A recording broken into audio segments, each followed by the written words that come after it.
안녕하십니까. 이 시간은 지난 시간에 우리가 문장 순서 배열을 살펴봤고, 이 시간은 문단 순서 배열을 살펴볼 차례입니다. 문장의 배열과 문단의 배열은 과정이 같아요. 문맥을 파악하고 문종을 파악한다. 그리고 접속어와 지시어에 이해한다. 그리고 전체적인 글의 흐름에 초점을 맞춘다. 이런 등등이 모두 같다. 이런 이야기입니다. 자, 유제 문제 먼저 보시겠습니다. 거기에 보시면 뭐라고 나오냐? 다음 글을 순서로 배열한 것은 무엇이냐 했네요. 갑니다. 자, 가번. 인간 사회는 그 조직 체계를 유지하기 위해 규범을 가진다. 어느 사회에 살든지 인간은 그 사회의 규범을 따라야 한다. 이러한 규범 또는 사회가 가지는 생활 양식을 문화라고 한다. 개개의 사회가 가지는 특징적 문화형은 오랜 세월을 두고 그 사회가 시행착오를 거쳐서 이룩한 경험의 결과이다 그랬네요. 그래서 가는 여러분들 아신 대로 인간 사회의 특징 중에서 뭐죠? 문화적 인간에 대해서 이야기하고 있습니다. 그죠? 다음 두 번째 나번. 집단 생활을 하는 것은 물론 인간만이 아니다. 유인원, 어류, 조류, 곤충류 등도 일정한 영토를 확보하고 집단 생활하며 그 안에 계층적 차이까지 있다.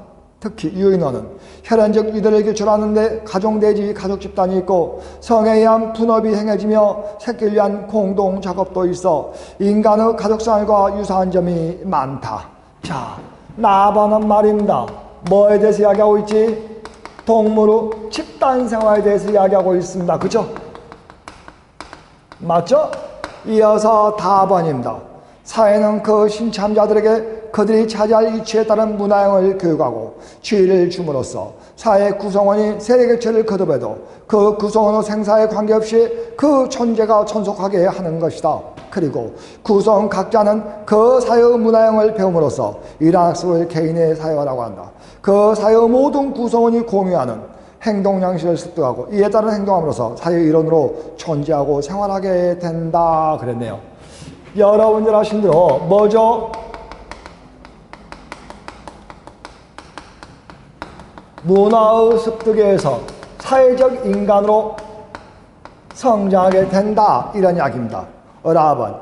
인간은 오랜 옛날부터 이미 집단 생활을 형성했고 그 구성원보다는 그 집단 자체가 생존 경쟁의 단위였다.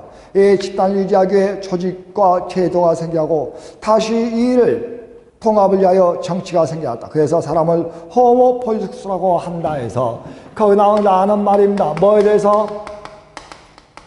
정치적 인간에 대해서 이야기하고 있습니다. 맞죠? 가만히 보니까 가나 다라는 공통적으로 뭐에 대해서 이야기하고 있어? 인간의 특징에 대해서 이야기하고 있다. 이런 이야기예요. 맞죠? 이리 했을 때 여러분이 가만히 보면은 집단 생활에 대해서 이야기하고 있는 건 나와 라요. 그렇죠? 만약에 저보고 써라고 한다면은 여기 나온 라를 먼저 쓰겠어요. 그래서 인간의 집단에 대해서 쓰고 이어서 나번에 동물의 집단에 대해서 쓰겠다. 이런 이야기입니다.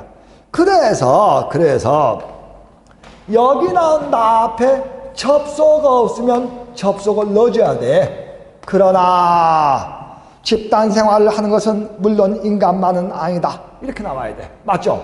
그래서 라와 나가 맨 앞으로 와줘야 한다. 이런 이야기입니다. 그 다음 인간 집단에서 문화란 무엇인가 하고 문화의 개념이 나오고 있는 문화의 습득과 전승이 어디에? 다에 나와주고 있어요. 맞죠? 그러므로 당연히 이 순서로 연결되어야 한다. 이런 이야기예요. 맞죠? 맞죠? 이렇게 보셔야 됩니다. 다음 이어서 그 다음 보시겠습니다. 그 다음에 1번 문제 한번 살펴보겠어요. 그 다음에 1번 문제를 몇 개 더 풀어보겠습니다. 그렇죠? 1번 한번 풀어보고 1번, 2번 제가 한번 풀어보고 3번은 여러분이 직접 한번 풀어보십시오. 자, 1번 갑니다. 1번에 뭐라고 나오느냐? 가마의 글의 흐름상 자연스럽게 재배열한 것을 했으니까 제가 뭐였지? 가, 나, 다, 라, 마 하고 읽으면서 문단을 요약해서 이렇게 요지를 파악해낼 수가 있어야 돼요. 그래야만이 글의 순서가 쉽게 배열된다. 이런 이야기입니다. 자, 가번 들어갑니다. 서로 상반된 문화는 어떤 것이 옳고 어떤 것이 틀렸다는 결정적 판정이 불가능하다. 그러나 진위, 선악, 그리고 미추에 대한 결정적 절대적 기준이 발견되지 않았다는 사실이 모든 믿음 그리고 윤리적 및 미학적 가치가 다 똑같음을 의미하지는 않는다. 예술작품의 평가에는 수학과 과학과의 경우와 같은 달리 보편적으로 적용할 수 있는 절대적 평가 기준은 없으나 상대로 가치 우월성은 어느 정도 가려질 수가 있다. 이런 이야기입니다. 여러분 잘 아시는, 여러분 보신 대로 가번에 나오는 게 뭐죠? 문화의 뭐에 대해서? 문화의 가치 판단, 문화의 가치 판단에 대해서 이야기하고 있다. 이런 얘기입니다. 그렇죠?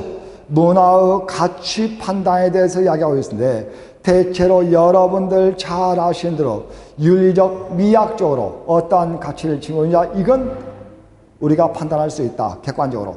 나아반 개방화 시대에 들어서고 있다. 최근 들리는 세계화 혹은 국제화라는 구호는 우리가 개방 세계에 살게 됐음을 새삼스레 알려주는 말이다. 개방된 대양에서 서로 다른 파도와 물결이 해일처럼 격렬하게 부딪히고 밀려온다. 이러한 바다에서 우리는 파도와 물결이 다른 선진국 서양의 파도와 물결 밑으로 깔리고 옆으로 밀릴 위험을 안고 있다. 서편제보다는 서부 활극을 더 좋아하고 아이랑보다는 서태지와 아이들이 압도적으로 갈채를 받고 곰탕 간판이 햄버거 간판으로 대치되고 있다. 여기에 나오는 말입니다. 뭐죠? 서구와 현실을 비판하고 있구만요. 그죠? 이렇게 요약해 내셔야 됩니다. 답안 들어갑니다. 한 문화의 진보 발전은 다른 문화에 열려 있어야 이루어진다. 다른 문화의 자극을 받고 그 문화가 갖고 있는 새로운 차양을 자신의 것으로 소화해야만 진보 발전이 가능하다. 문화 전통의 성장은 기존 전통에 대한 투명하고 투철한 주체성이라는 토양을 지속적으로 읽을 때만 가능하다. 폐회적 배척이나 거부가 아니라 개방적 수용에 의한 주체적 소화가 필요하다. 중요한 것은 우리 자신의 개성 있는 보편적 가치를 창조하는 일이다. 그래서 소위 여러분 자신은 문화 진보 방향을 제시하고 있는 겁니다. 그랬을 때 다의 맨 마지막 보세요.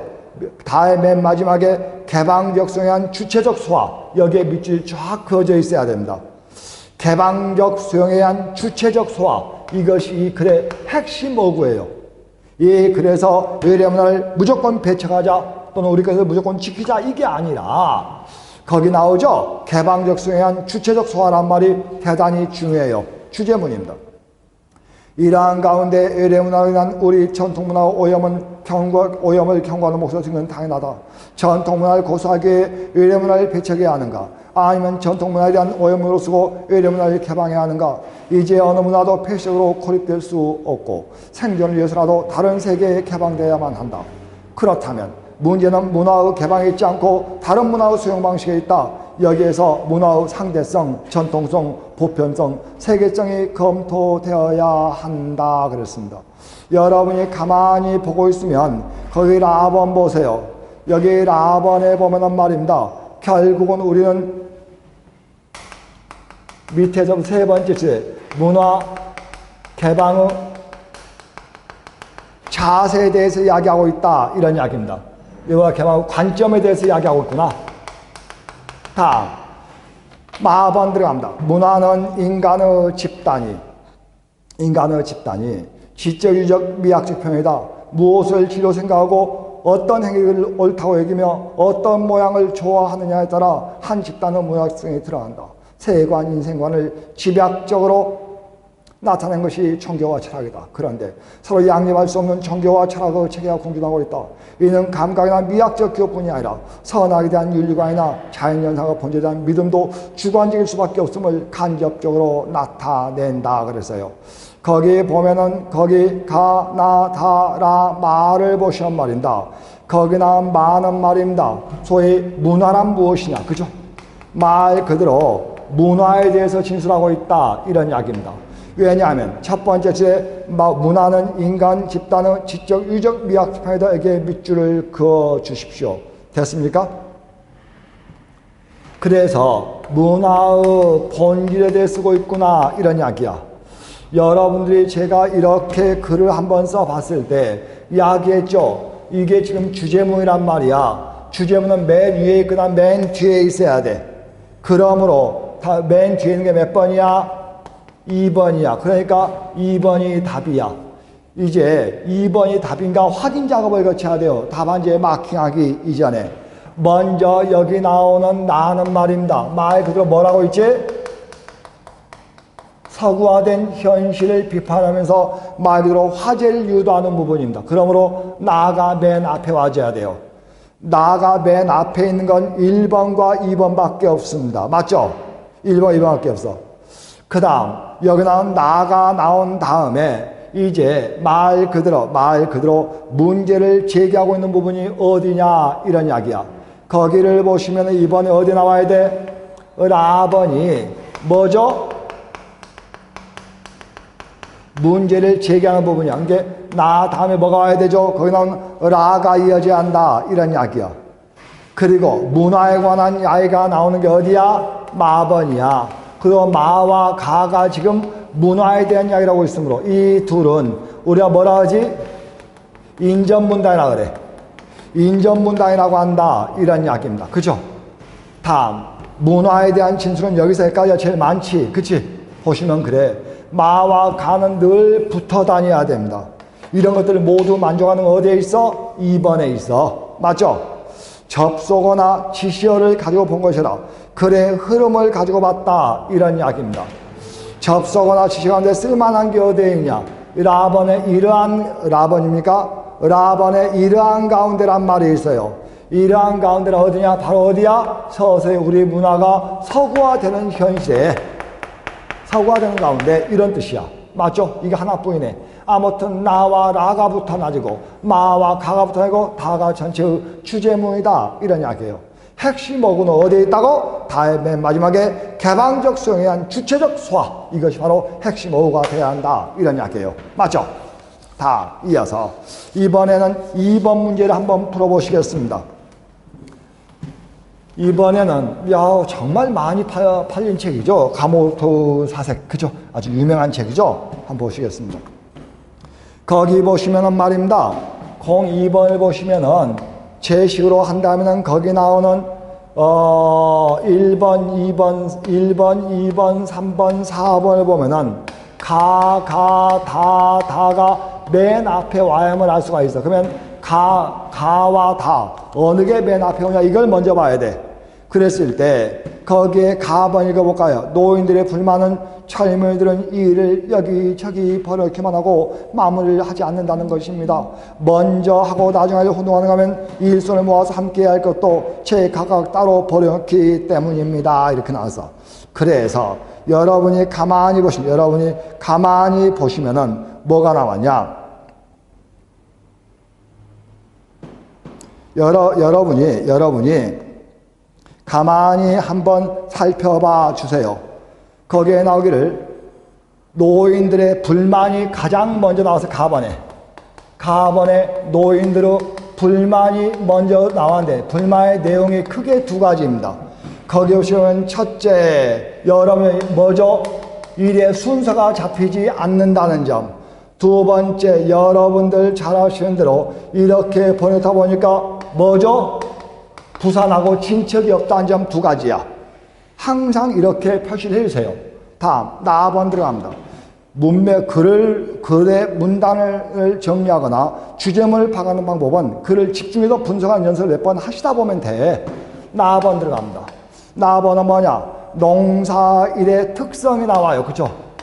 농사일의 특징이 나온다. 이런 이야기입니다. 됐습니까? 농사일은 파종의 수확의 일까지 하나의 일관된 노동입니다.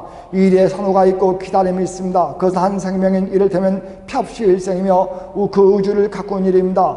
부품을 분업 생산하며 조립 완성하는 공업노릇은 경험할 수 없는 의미를 담고 있습니다요. 자, 답은 봅니다. 노소가 함께 일하는 경우에 노인들은 흔히 젊은이에게 일정한 불만을 갖게 됩니다. 다시 나왔지. 뭐가 나오는가? 노인들의 불만이 다시 나왔다는 이야기입니다. 근데 불만의 내용이 무엇이냐? 뭐야? 자세와 태도의 문제야. 그렇죠?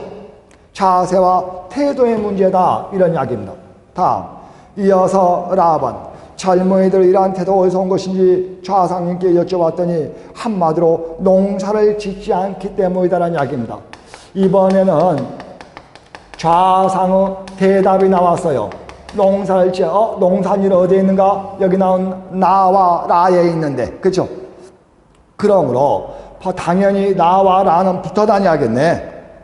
다음, 요즘 젊은이들은 수고로움, 노동을 수고로움 귀찮은 것으로 봤는데 왜요? 노인들은 거기다 자신을 희생하고 생명을 키우는 높은 뜻을 부여합니다. 요컨대 젊은이들은 노동을 소비라고 생각합니다.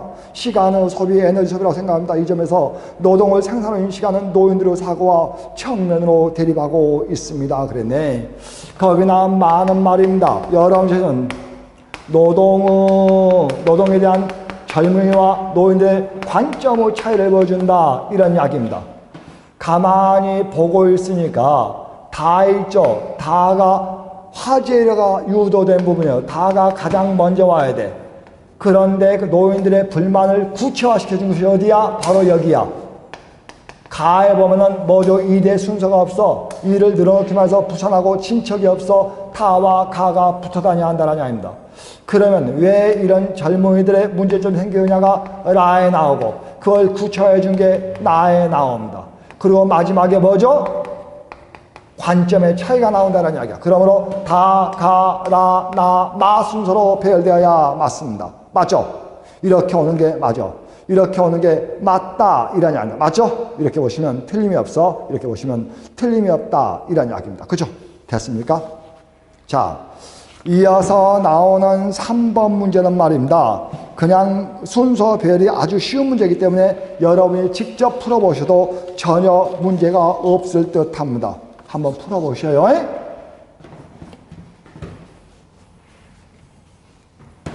자, 선생님도 여기 학원가에서 정말 오래 수업을 했어요. 오래 수업을 하고 또 EBS 강사도 해보고 또 대학 수업도 해보고 고등학교 수업도 많이 해봅니다만은 전에 있던 학생들하고 차이가 많아요. 다시 하기에서 자, 각자 풀어보세요 하면 풀어보세요. 집에 와서 풀어보십시오 하고 숙제를 내주면 다음 해온 사람이 별로 없어. 다음날 풀어보고 나서 질문하는 사람이 없어요. 그리고 풀었는지 확인해보면 풀어보질 않아. 선생님이 책을 덮으면 같이 덮어버려요. 그렇게 해가지고는 절대 능률이 오르지 않습니다. 공부를 함께 해야 돼. 함께 하셔야 한다. 이런 게 아닙니다. 이번에는 말입니다. 글의 진술 태도를 보는 겁니다. 도대체 글의 진술 태도가 어떻게 나타나는지 그걸 살펴보는 것이야. 논리의 전개 과정을 보는 것이다. 이런 이야기입니다. 그죠? 자, 한번 가보겠습니다. 이 글의 논리적 전개에 대해 바르게 설명한 것은 무엇이냐? 한번 볼까요? 어떤 사람은 한국 문화를 가리켜 중국 문화의 모방이라고 말한다. 즉 한국 문화는 중국 문화의 한 지방 문화에 지나지 않는다고 말한다. 통일 신라 시대에 유행했던 우리의 시가 이름인 향가, 즉 시골이었다는 사실이 그 단적인 예라고 한다. 과연 한국 문화는 그 연원을 중국에 찾아야 할 것이 많고 그 영향이 지대했다고 하는 것도 사실이다. 그렇다고 사실이다. 일단 여기까지 글을 읽으면 끊으셔야 돼요. 끊으셔야 한다. 이런 이야기입니다. 뭘 이야기하고 있어? 한국 문화의 주체성? 부정이야. 한국 문화는 주체성이 없어. 그래서 첫 번째 문장, 어떤 사람은 한국 문화를 중국 문화의 모방이라고 말한다. 이게 첫 번째 문장이야. 그치? 즉이 니은번인데 이걸 갖다 뭐라 하죠? 상술 자세히 진술하는 것이다. 이런 이야기입니다. 즉 한국 문화는 중국의 한 지방 문화에 지나지 않아 말한다. 다음 통일 신라 시대 있죠? 거기 나온 통일 신라 시대 이건 뭐죠? 예시야. 이런 걸로 보아서 한국 문화는 중국 문화의 뭐죠? 종속적인 지방 문화에 불과하다. 이런 이야기입니다. 자, 들어갑니다. 그렇다고 한국 문화가 중국 문화밖에 안 된다는 생각은 잘못이다. 밑줄. 그렇다고 해다 밑줄을 쫙 그으세요. 이게 바로 주제문이야. 한국 문화는 말입니다. 결코 중국 문화의 지방 문화가 아니다. 이것이 주제문이야. 그죠? 그 연원이 중국에서 있다 해도 중국에 출발한 문화조류는 비단 한국뿐만이 아니라 동양 전역으로 흘렀고 또 그 영향이 컸다고 하나 그 영향은 한국에서 소화되어 일정한 시기가 지난 뒤에 한국적인 것이 되었던 것이다. 지리적으로 보아 인접한 지역이었으므로 중국과 영향 관계를 상정하거나 실제적인 사례를 통해 보면 우리는 우리의 독자적인 문화를 개척한 것이다. 중국 영토는 광활하나 우리 영토는 험준한 산맥이 많다는 점만 봐도 우리가 중국의 철학을 알 수 있다. 따라서 우리 문화를 중문화가 알아보는 것은 억지에 지나지 않는다 해가지고 여기서 이 뒷부분 이 두 번째는 소위 뭡니까? 여기를 가라고 하고 여기를 나라고 했을 때 뭐죠? 가에 대한 반론이에요. 그걸 논리적으로 반발하고 있다 이런 이야기입니다. 그죠? 이렇게 봐줘야 돼. 이렇게 봐줘야 한다 이런 이야기입니다. 그죠? 한번 보세요.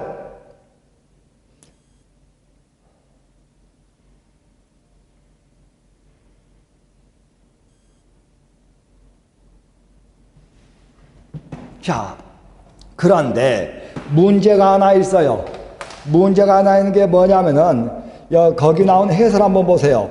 논리의 모순 없이 적절한 결론에 이르고 있는가를 판단하는 문제이다. 이 글의 전반부는 한국 문화는 중국으로부터 뭐죠? 영향을 심대하게 받았다라는 이야기야. 그렇죠? 심대하게 받았다 이런 이야기입니다. 맞죠? 그걸 지금 이야기해주고 있습니다. 그런데 두 번째 문단에서는 다른 중국 문화와 한국 문화는 영향관계가 없다고 이야기하고 있다 이런 이야기야. 그렇죠? 그러므로 말 그대로 전제의 모순에 의한 비합리적인 결론에 도달하고 있다고 우리는 이렇게 이야기를 해요. 그렇죠? 우리는 이렇게 이야기를 한다 이런 이야기입니다. 보셨습니까? 다음 이어서 그 다음에 1번 문제 보시겠습니다. 다음 글에 대한 진술 태도를 묻고 있는 거야. 학문의 목적은 진리 탐구하는 데 있다. 이렇게 말하면 진리 탐구는 무엇하냐고 할지 모르나 학문의 목적은 그로서 촉한 것이다. 진리 탐구로서의 학문의 목적이 현실과 너무 통떨어져 우원함을 다탐직도 하다. 우원하라고 하는 것은 현실로부터 멀리 떨어져 있는 거예요. 그러나 오히려 학문은 현실로부터 유리되어 있는 것처럼 보일 때 가끔 그의 가장 풍부한 축복을 현실에서 나타내려는 수가 많다. 세상에는 흔히 학문밖에 모르는 상아탑 속의 연구 생활이 현실 도피한 짓이라고 비난하기 쓰지만 상아탑 덕택에 큰 것이 말아야 한다. 모든 관점에서 편리해진 생활을 향락하고 있는 소위 현대인이 있기 전에 그런 것이 가능하기 위해서 오히려 그러한 향락과 탐을 쌓고 상아탑에서 진리 탐구에 몰두한 학자들의 노고가 있었던 것이다 그랬네. 그랬을 때 거기를 가만히 보고 있으면 학문의 목적에 대해서 이야기하고 있죠. 학문의 목적에 대해서 이야기하고 있다 이런 이야기입니다. 거기 보시면 첫 번째 질문이 나왔죠. 뭐라고 나왔어? 진리 탐구에서 무엇하냐? 하고 상대가 물을 거야. 그러면 바로 밑에서 답을 해주고 있습니다. 이것이 자문자답은 아니죠. 상대가 반론할 논박을 것을 미리 예측해서 질문하고 답함으로 해서 거기에 대한 자기의 주장을 강조하는 역할을 해준다 이런 이야기입니다. 맞죠? 그러므로 당의 다음 몇 번이어야 돼? 3번이어야 됩니다. 그렇죠? 맞죠? 다음 이어서 이번에는 2번 들어갑니다. 거기 2번에 뭐가 나왔냐? 다음 글의 주된 생성 방법 무엇이냐? 자, 집에 허물어진 행랑체가 제대로 버티지 못하게 된 것이 모두 세 칸이었다. 나는 어쩔 수 없이 이것들을 모두 수여했다. 이에 앞서 그중 2칸이 창맛배에 센 지 오래되었는데 나는 그것을 알고 있었으나 어물어물하다가 손을 대지 못하였다. 한 칸은 피를 한 번 맞고 새들었기 때문에 서둘러서 기와를 갈아넣게 하였다. 근데 수리하라고 본즉 센 지 오래된 것은 석가래, 추녀, 돌, 들보가 모두 썩어서 못 쓰게 되었다. 그 경비가 많이 들었고 그 한 번밖에 비를 맞지 않은 제목들은 모두 완전하였기 때문에 경비가 적게 들었다. 여기까지가 뭐죠? 집수리의 경험이에요. 그렇죠? 다음 두 번째. 그 다음에 뭐가 나왔냐? 나는 여기에 생각하기를 사람 몸에 있어서 마찬가지다. 사람이 알고도 바로 고치지 아니하면 곧 그가 나쁘게 된 것이 나무가 썩어서 못 쓰게 된 것과 같은 것이며 잘못을 하고 곧 고칠 거리 아니면 다시 좋은 사람이 되는 것이니 가옥의 제목을 다시 쓸 수 있는 이상으로 될 것이다. 여기까지 뭐야? 이 집수리 경험이 어디에? 사람에. 그 다음입니다. 이뿐만 아니라 이 나라의 정치도 마찬가지다. 모중에 있어서 백성에게 심한 해가 될 것을 머뭇거리고 개혁하지 아니하다가 백성이 못 살게 되고 나라가 이태한 뒤에 갑자기 변경하려 한다면 곧 붙잡아 일으키기 어렵다. 조심하지 않을 수 있겠는가. 뭐죠? 나라를 다스리는 거야. 그랬을 때 여기 나오는 뭐죠? 일상적이에요. 구체적입니다. 점점 뭐 되고 있어? 추상화되고 있어요. 그러므로 전체적으로는 뭐죠? 귀납출입니다. 근데 귀납출 중에서도 여기 나오는 집주리의 경험을 비유적으로 쓰고 있으므로 우리 뭐 됐다 그래? 유추되었다 이렇게 이야기합니다. 이것 보고 우리가 유추되었다 이렇게 이름을 붙인다 이런 이야기예요. 그러므로 유추라고 하는 것은 확장된 비유예요. 결국 내가 하고 싶었던 집주리의 경험이 아니야. 여기 나오는 이 두 개가 지금 주제문이에요. 둘 다 주제야. 사람도 뭡니까? 자기의 허물을 고칠 때는 바로바로 고쳐줘야 한다는 이야기고, 나라도 부정부패한 신하가 있을 때는 바로바로 뭡니까? 부정적결 그들을 쇄신해줘야 한다. 이러한 이야기입니다. 그러므로 일종의 유추다. 이거 우리가 확장된 비유라고 한다. 이거 우리가 확장된 비유라고 한다. 이런 이야기입니다. 됐습니까? 다음. 이어서 그 다음에 뭐가 나왔습니까? 이번엔 주제문이 나왔습니다. 이번엔 주제문이 나왔다. 이런 이야기입니다. 우리가 흔히 선생님이 앞에 수업하면서 이게 주제문입니다. 이런 이야기를 했는데, 이번에는 주제문이라고 하는 것은 글을 쓴 사람의 가치관, 그렇죠? 인생관, 또 뭐죠? 작품 의도야. 그렇죠? 가치관, 인생관, 뭐죠? 작품 의도를 가지고 이야기합니다. 가치관, 인생관, 작품 의도를 가지고 이야기해. 그랬을 때 여러분 자신으로 여기 나오는 주제문은 말입니다. 아주 간단해요. 첫째, 평서문이어야 됩니다. 명령문, 의문문, 부정문 안 돼요. 이어서 두 번째, 여러분이 뭐죠? 명료성입니다. 명확하고 간결해야 한다 이런 이야기입니다. 세 번째, 직서형이야. 이 직서형이란 말이 좀 생소하신 분 절대로 비유는 안 됩니다. 그 다음 마지막으로 뭐죠? 단일성입니다. 하나의 글 안에 주제문은 딱 하나여야 됩니다. 하나의 글 안에 주제문은 딱 하나여야 된다 이런 이야기예요. 이랬을 때 여러분이 가만히 보고 있으면 1번은 완전한 문장이 아니니까 안 되는 거야. 그렇죠? 2번은 말입니다. 우리가 할 일은 민주주의와 다양한 문화, 뭐죠? 두 개죠. 하나의 논제만 다뤄야 한다니까. 여기선 지금 민주주의와 다양한 문화 두 가지를 다뤘잖아. 안 돼. 하나의 글에는 오직 하나의 주제문만을 가져야 됩니다. 다음. 세 번째는 의문문이죠. 즉 평서문이 아니다. 이런 이야기야. 1번. 우리 민족의 나을 길은 우리 문화를 세계적으로 발전시키는 것이다. 이것이 가장 완벽한 평서문이며 명료성과 직서형을 모두 갖춘 것이야. 그렇죠? 그리고 다음에 몇 번이야? 4번이다. 이런 이야기입니다. 됐습니까? 다음. 이어서 01번 들어갑니다. 다음 페이지에 나오는 01번 들어가겠어요. 갑니다. 다음 글에서 지은이가 궁극적으로 말하고자 하는 것은 무엇이냐 그랬네요. 역사가는 하나의 개인입니다. 그와 동시에 다른 많은 개인들과 마찬가지로 그들은 하나의 사회적 현상이고 자신이 속해 있는 사회적 사무인 동시에 의식적 무의식적은 그 사회의 대변인 것입니다. 바로 이러한 작용으로 그들은 역사적인 과거의 사실에 접근하는 것입니다. 일단 여기까지가 역사가란 누구인가? 역사가란 누구인가? 그렇죠? 역사가 뭐에 대해서 이야기하고 있어? 실체에 대해서 이야기하고 있다 이런 이야기입니다. 우리는 가끔 역사 과정을 진행하는 행렬이라고 말합니다. 이 비유는 그런대로 괜찮다고 할 수 있겠지요. 하지만 이러한 비유에 현혹되어 역사가들이 우뚝 솟은 암벽 위에서 아래 경치를 내려본 독수리나 사일대에선 중요한 인물과 같은 위치에 서 있다고 생각해서는 안 됩니다. 이러한 비유도 사실 말도 안 되는 이야기입니다. 역사가도 이러한 행렬을 한편에 끼어서 타박타박 걸어가는 또 하나의 보잘것없는 인물밖에 안 됩니다. 타고나 행렬이 구부러지거나 우측 또는 좌측으로 돌며 때론 거꾸로 되돌아오고 함에 따라 행렬 각 부분의 상대적인 위치가 잘리게 되어 변하게 마련입니다. 이번엔 뭐에 대해서 이야기하고 있어? 역사가의 위치에 대해서 이야기하고 있습니다. 따라서 1세기 전 우리들의 중조부들보다 지금 우리들이 중세에 더 가깝다든가 혹은 시저의 시대가 단테의 시대보다 현대에 가깝다는 하는 이야기는 매우 좋은 의미를 갖는 경우가 될 수 있는 것입니다.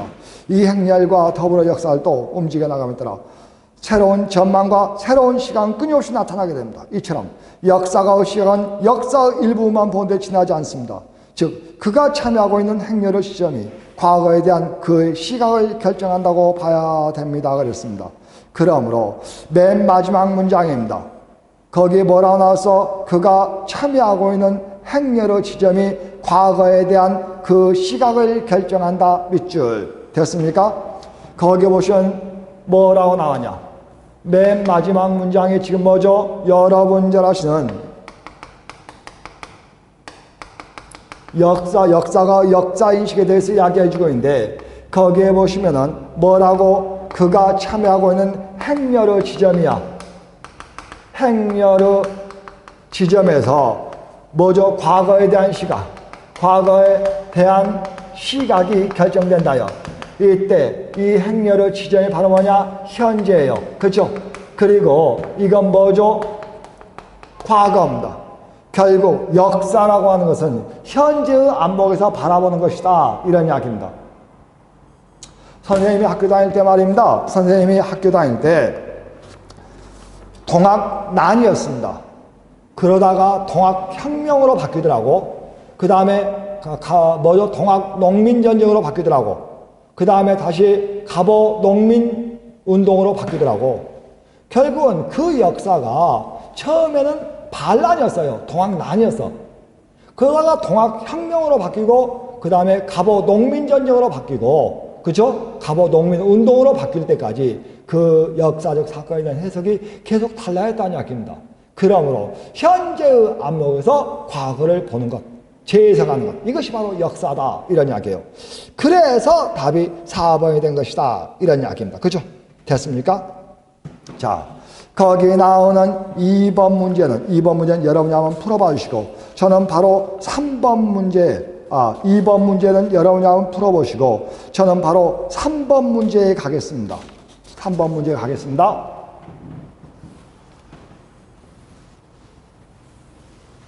자, 이번에는 말입니다. 이렇게 글의 주제문을 그렇게 고르지 말고 각 문단별로 요약해서 골라봐라 이런 이야기입니다. 요약해서 골라봐라 이런 이야기야. 그렇죠? 됐습니까? 한번 보세요.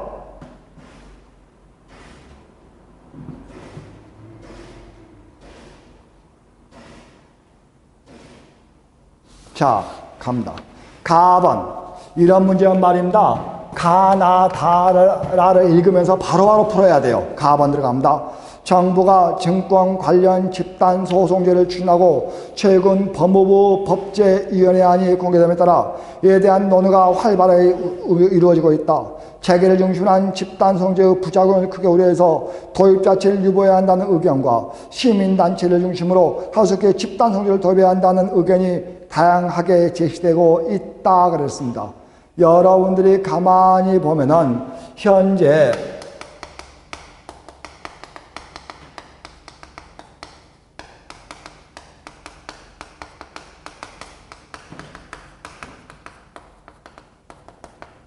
이런 거야. 정부가 집단의료를 도입하고 싶은데 거기에 대한 다른 의견들이 아주 많아. 빨리 도입하자, 아니다. 천천히 도입하자, 점진적으로 도입하자 이런 식의 말이 많다 이런 이야기입니다. 나번 정부는 집단소송제가 그러므로 그 다음 페이지 1번 보세요.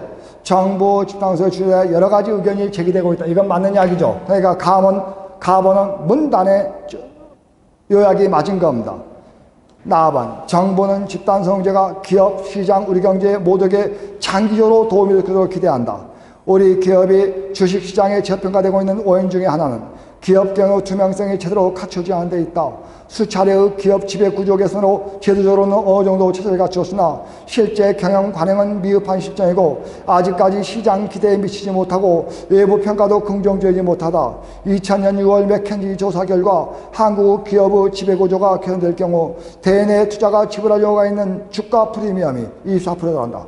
2001년 1년 미국계 회계법인이 35개월 대상을 조사한 결과 한국의 투명성도가 31이다. 이런 이야기입니다. 거기 나아보는 말입니다. 결국은 집단소송제의 도입의 필요성을 이야기하고 있다. 이런 이야기입니다. 그렇죠? 왜냐하면은 저보고 쓰란다면은 뭐죠? 필요성이라고 쓰겠어. 왜냐하면은 거기를 가만히 보고 있으니까 첫 번째 뭐가 됐지? 기업 가치가 저평가되고 있어요. 그 저평가된 것을 집단소송제를 도입해서 기업이 투명해지는 말입니다. 기업 가치가 올라갈 것이라고 이렇게 보고 있거든. 그렇죠? 그러므로 거기 나오는 2번에 경제보고 중요한 과제 중에 하나는 기업의 투명성이다. 기업의 가치를 높이기 위해서 기업의 투명성이 필요하다 그랬지. 기업의 가치를 높이기 위해서 기업의 집단성장이 필요하다 그랬지. 경제 회복을 위해 기업 경영 투명성이 필요하다고 말하진 않았어. 그러므로 2번은 틀린 이야기다. 이런 이야기입니다. 맞죠? 맞죠? 3번. 소액주주 권익을 보호하고 기업 경영 투명성을 높여 궁극적으로 자본시장에서 기업의 자금 조달을 원활히 함으로써 기업의 중장기적인 가치를 제고해 나가기 위해 집단소송제의 도입이 필요하다. 제고를 위해서라도 바람직한 것이다. 즉 집단소송제의 도입은 국민경제뿐 아니라 기업수로 가치를 제고할 수 있도록 하다. 현재 집단소송제를 시행하고 있는 미국의 경우 전 세계적으로 자본시장이 가장 발달되어 있으며 시장의 투명성과 공급하여 기업들이 높은 투자가치를 인정받고 있다. 여기서 오는 거네. 그죠? 필요성에 대해서 다시 한번 이야기하고 있어요. 그죠? 됐습니까? 자, 그러므로 3번은 맞았죠? 동그라미 3번은 맞았어요? 이어서 4번 들어갑니다. 일부에서는 제도 도입의 부작용을 우려하고 있으나 미국의 경험과 사회도 있어 시행상의 부작용은 방지해갈 수 있을 것이다. 특히 제도 도입 시 가장 큰 문제로 제기되고 있는 남소, 그러니까 집단소송이 남용되는 거야. 남소 문제도 외국의 운용 사례를 충분히 감안하여 방지 장치를 마련함으로써 정상적이고 투명한 경영을 하는 기업에 결코 부담이 되지 않도록 할 것이다. 다만 남소 방지에서 라버는 여러분 잘 아시는 대로 부작용이 생겨 그 부작용이 뭐야? 소송의 남용이야. 그걸 막을 방책을 마련해야 한다. 이런 이야기입니다. 그러므로 거기 나오는 4번도 맞는 이야기가 됩니다. 2번만 틀린 게 되죠. 각 문단의 주제를 요약하고 각 문단에 나타난 이야기가 무엇인지 보기 위해서 핵심 문장과 핵심 문장에 밑줄을 쭉쭉 그려오는 연습들이 좀 필요하다. 이런 이야기입니다. 자, 이어서 한 문제 더 풀어보겠습니다. 4번은 말입니다. 주나라 이야기죠. 다음 글의 주제로 알맞은 것은 무엇이냐? 대왕 담보가 비내이라는 곳에 있을 때 오랑캐가 쳐들어왔다. 왕이 모피와 비단을 보내어 달래려 했으나 받지 않고 말을 보였으나 역시 받지 않았다. 오랑캐가 바라는 것은 땅이었다. 대왕 담보가 말했다. 나는 백성의 아비나 형과 살면서 그 아들이나 동생이 죽도록 내버려 둔 일은 차마 견딜 수가 없다. 너희들은 모두 힘써 격려하며 이곳에 살도록 하여라. 내 신하가 되든지 오랑캐의 신하가 되든지 무슨 차이가 있느냐? 나는 사람을 먹여 살리는 땅을 뺏으려고 사람을 해쳐서는 안 된다는 말을 들었다. 아주 중요한 말이죠. 사람을 먹여 살리기 위해서 땅을 뺏기 위해 다른 사람을 죽이는 건 안 된다. 소위 인간주의죠. 인도주의입니다. 따라서 그래서 대왕 담보가 지팡이를 짚고 그곳을 떠나자 백성들은 서로 잇따라 그를 따라하는데 이윽고 기산 밑에 가서 다시 나라를 세우는데 그게 바로 주나라다. 이런 이야기입니다. 중국에 나온 이야기죠. 그러므로 여기 나오는 고공담보는 결국 가장 중요하게 보는 것이 무엇이냐? 나라도 아니고 백성도 아니고 즉 인간의 생명이라는 이야기입니다. 단지 내 나라 백성들을 먹여 살리기 위해서 다른 땅을 빼앗아야 하고 그 땅을 빼앗기 위해서 다른 사람을 죽이는 것은 그건 올바른 게 아니다. 거기에 초점을 맞춘다면 결국은 생명의 존엄성이란 말이 들어가줘야 답이 되는 겁니다.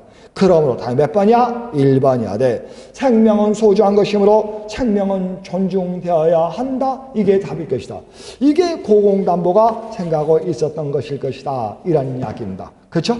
자, 이 시간 여기서 마칩니다. 다음 시간은 글의 제목편부터 한번 들어가 보도록 하겠습니다. 이 시간 여기서 마칩니다. 고생하셨습니다.